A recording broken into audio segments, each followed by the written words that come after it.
Okay, so we've been talking about pressure systems, temperatures, things like that that influence the wind and influence weather in general.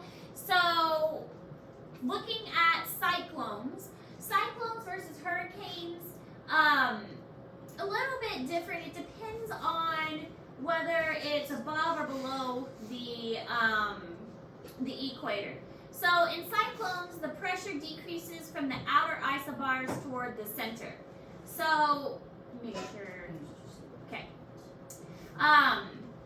So it really depends on where the pressure is, what kind of rotation you're going to get, and that's what determines like cyclones versus hurricanes. And so cyclones are centers of low pressure and moves in a circle. So basically cyclones and hurricanes, they're very similar. Just one's kind of rotating one direction and one's rotating the other direction.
So cyclones, hurricanes, and typhoons are all basically the same, except they get called different names for different locations. Cyclones are in the South Pacific and Indian. Hurricanes, we call them hurricanes because that's our area that they get impacted. And then typhoons are in the North Pacific. So really they're the same thing. They're a tropical storm with rotation, and they cause like devastating rain and waves and those kinds of things. We know what a hurricane does, flooding, that kind of stuff. But they're all basically the same. They just different names depending on where they're located on the planet.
anybody?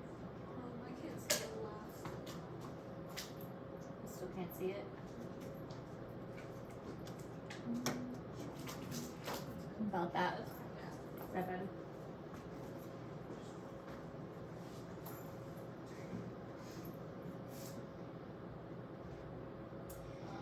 Alright, so this just shows like the division of it. So cyclones are down here, typhoons, and then we get the hurricanes in our area. And then this is in Google Classroom.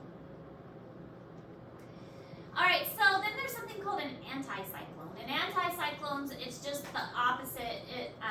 In this case, that the values of the isobars increase from the outside towards the center. So the isobars, again, remember that is referring to pressure systems and high to low pressures and things like that. And anywhere on an isobar is indicating that the same pressure is throughout. So anticyclones are centers of high pressure.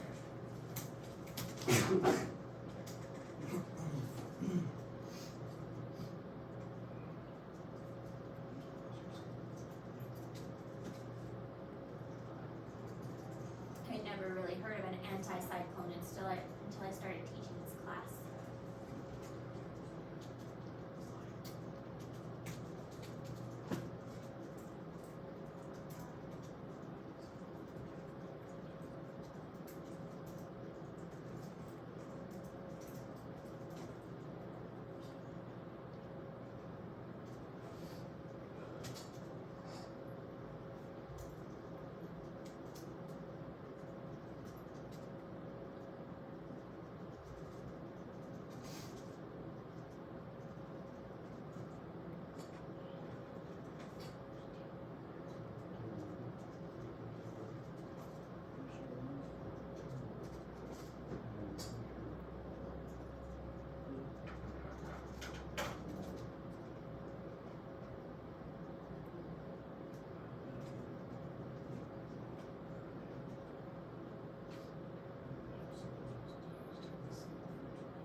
We talked about these Coriolis effect. Basically, they're like convection currents. We learned a little bit about like convection currents when we talked about the mantle. It's kind of the same idea. The air is going to warm in the tropical regions, and then the air rises in the warm regions where the pressure is low, like in the tropics, and then as it cools, it's going to sink because, again, cold air goes down, warm air rises, and then it makes these patterns. So as it warms, it's going to go up, and then as it cools at the poles, it's going to sink, and then it makes this kind of like conveyor belt pattern. And this is also going to form these wind patterns that we see.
high pressure systems that rotate, and then we have the low pressure systems that rotate. So a cyclone on this side, and then an anticyclone on this side.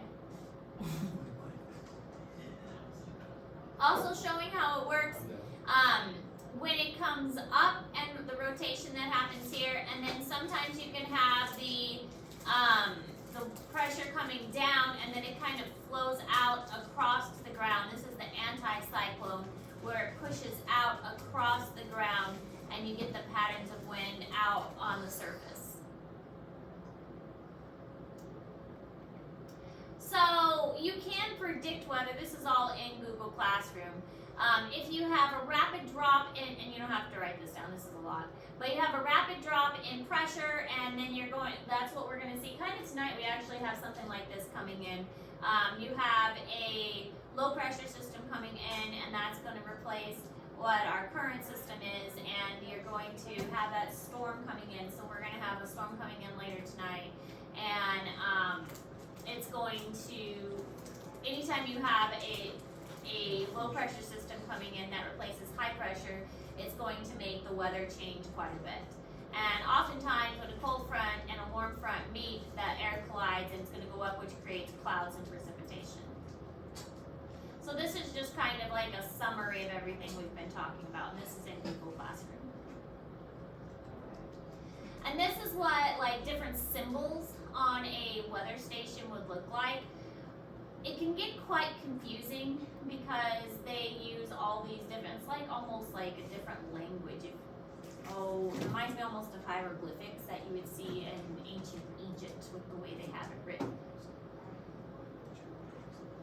But there are quite a few different symbols, so different wind patterns for wind direction, radar. Of course, a lot of us are familiar with radar because we've checked the radar before to see if a storm's coming. Red for heavy rain, blue for light rain, and then green and stuff for in between.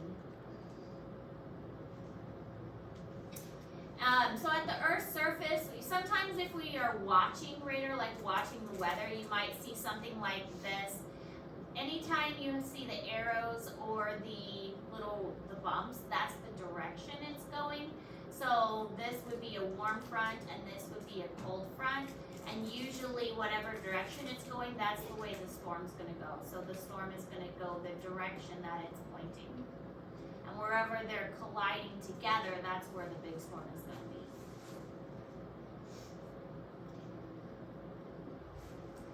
So this is a guy that's kind of explaining how the weather works. He's explaining it for some people in Florida. He does a good job of kind of explaining it for those people in Florida. He kind of breaks it down well.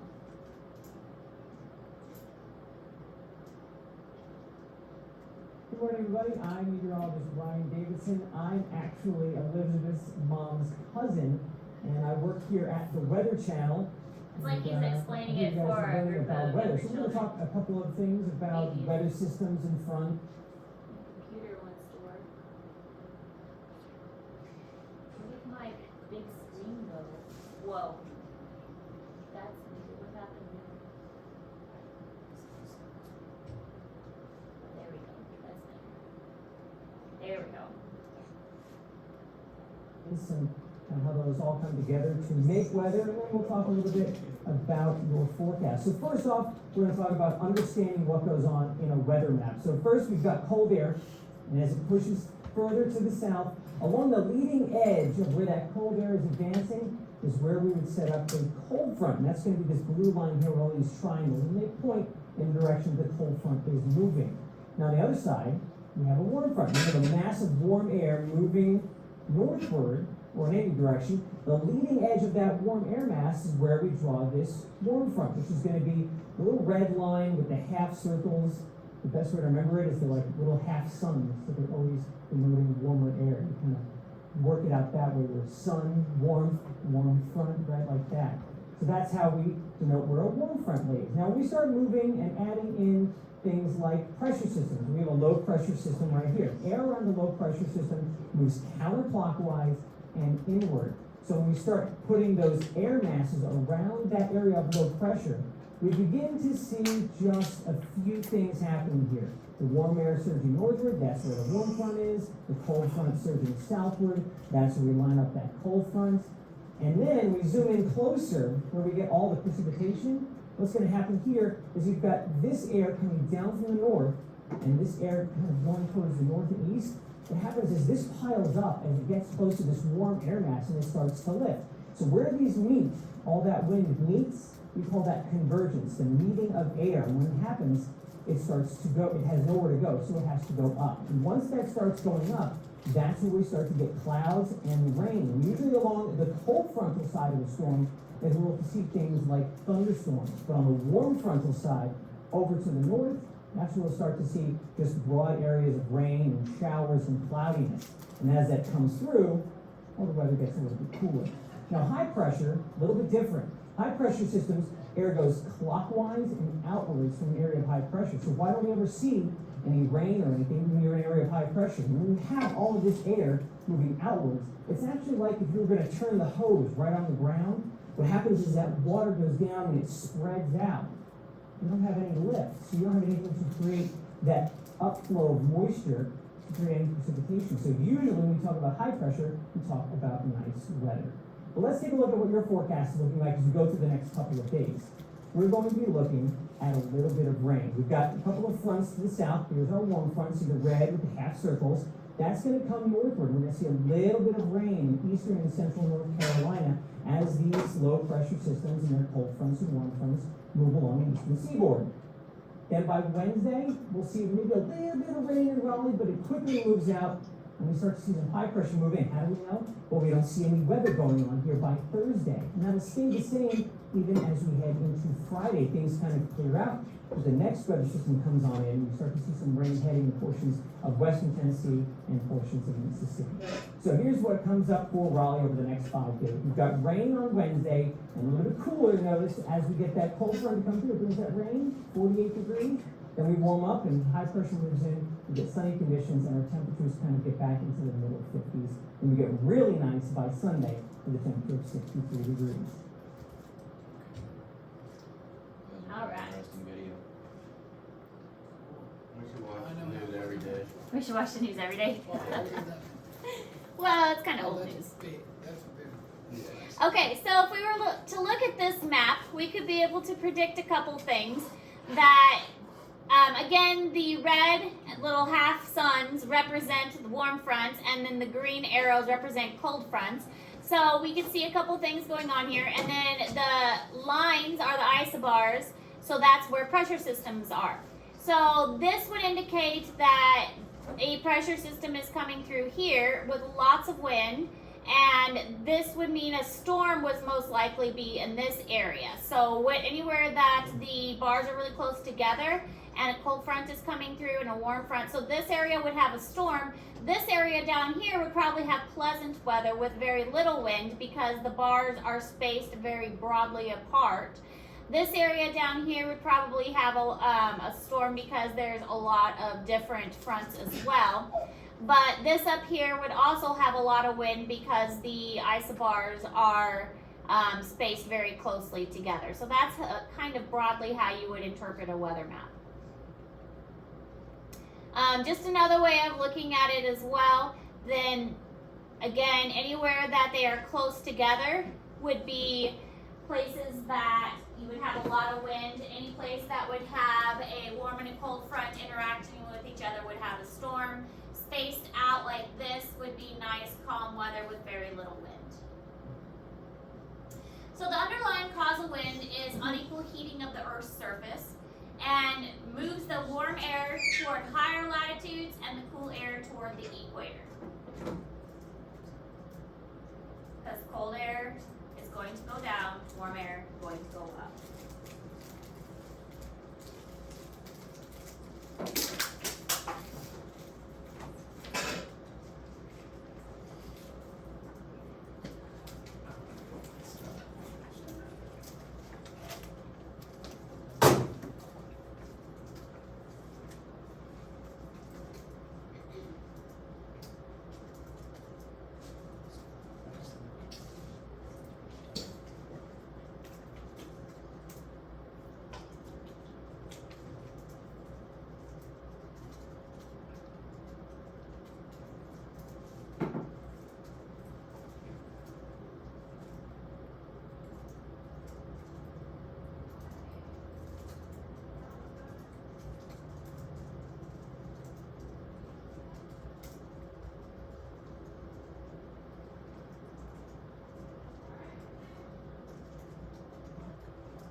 the earth was not rotating, this is what the wind would look like. It would heat at the pole, or at the equator, and then it would go all the way to the poles and cool, and then it would just make one big loop. But because the earth does rotate, we do not have this pattern.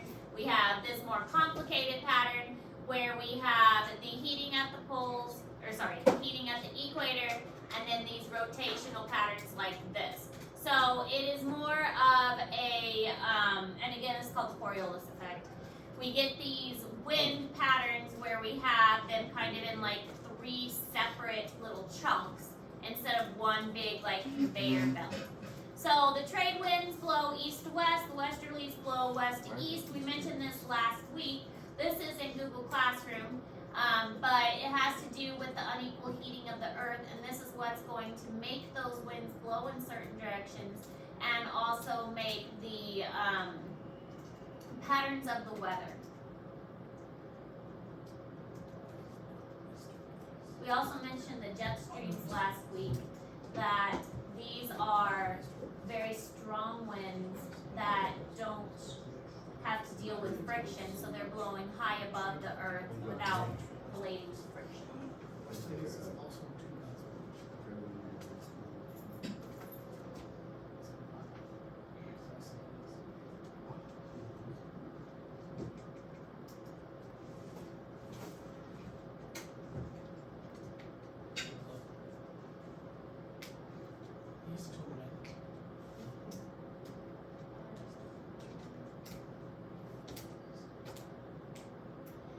And then the land masses break up the wind patterns, and also the oceans will have an impact on it as well. So large seasonal temperature differences disrupt the global patterns of pressure. And then we also get things like monsoons, which are seasonal changes in the wind direction. Monsoons will have big impacts on like migrations of animals and things like that. So like in Africa and the savannas, you're gonna have animals that follow these rainy seasons, and they'll just basically follow the rainy pattern around, because if they don't follow the rain, then the areas that are really dry will not have enough food for them. So they migrate based on the rain patterns.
So just kind of a quick recap, which is more dense, cold air, which rises, warm air, which is more humid, warm air, and creates a low pressure air mass, warm air, because it is less dense. So just kind of a quick recap when comparing warm air and cold air. Cold air is more dense, and this actually has a lot to do with when we get to the ocean unit next semester. Cold water is more dense than warm water, and so salty water is also more dense than regular water. So we're going to see this kind of come back into play when we talk about oceans as well. More dense. So it's like sea to ocean.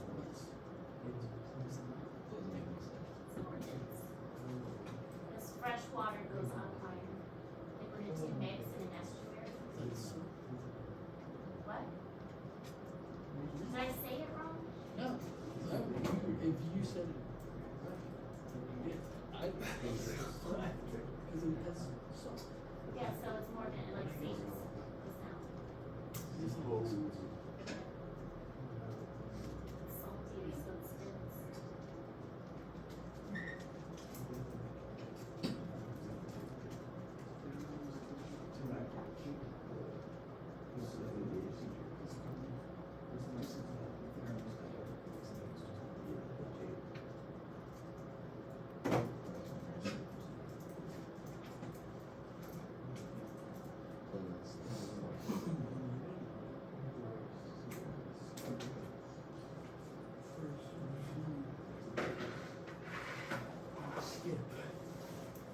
Then local winds, of course, are caused by either topographic effects or variations in the surface. So going over something is going to create that resistance. Now, here we've got a lot of hills, a lot of trees, a lot of things to prevent that wind from blowing. So we don't get the gusts that we would in other places. We have a lot of things that prevent the wind from blowing really extremely. A really flat area is going to get very extreme, very intense wind flow. This is your drink.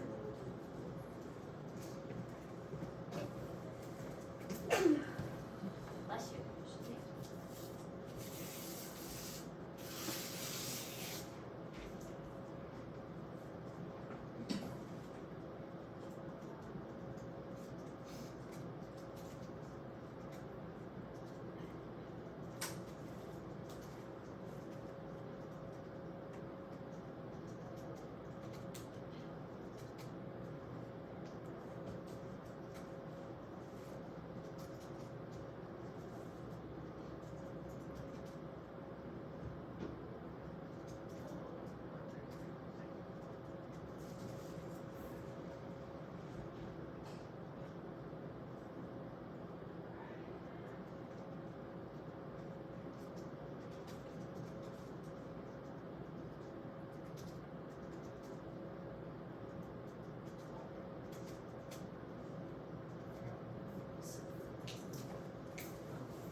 I knew what it was with my right eye, so you were tweaking it at the time.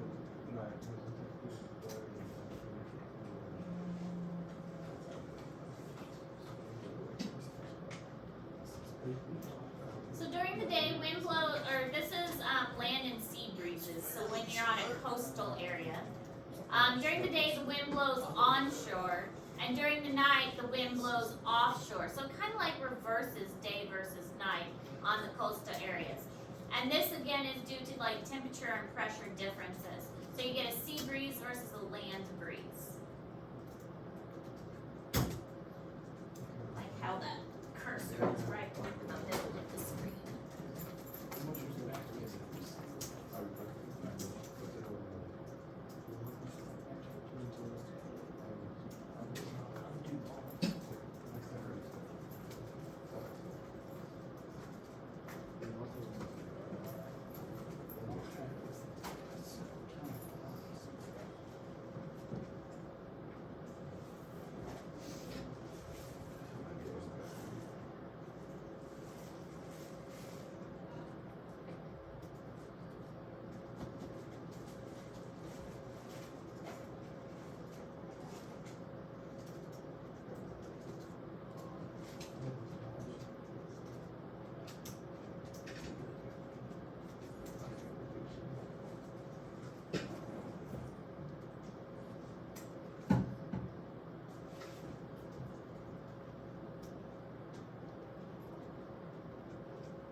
And this just shows the rotational pattern of it. So during the day, it blows inward. During the night, it's going to blow the other way. So you've got warm versus cool. All right, and in a canyon kind of setting, in a valley, we've got a rotational pattern as well because of the cooling effect. So it's going to be cooler in one area and then it's warmer at the other. So we've got a valley breeze and a mountain breeze. So during the day, the wind travels up the mountain slopes and going upwards because of the heating effect. And then during the night, the wind travels down the mountain slopes because of the heating and the cooling effect.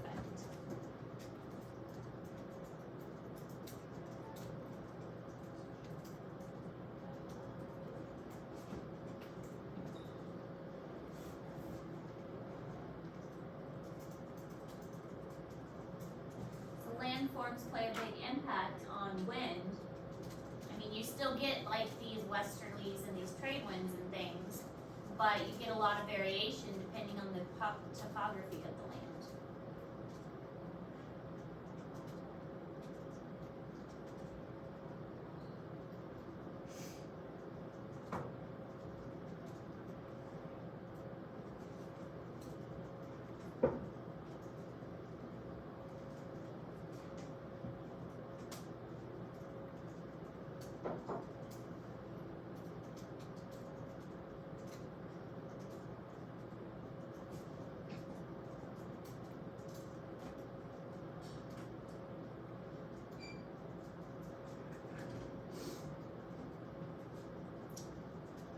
And we're going to go ahead and stop there for today. We will pick back up here tomorrow. We still have the the longer video assignment that we're working on. It's due this Friday, and then remember the second half of that is extra credit if you're doing that.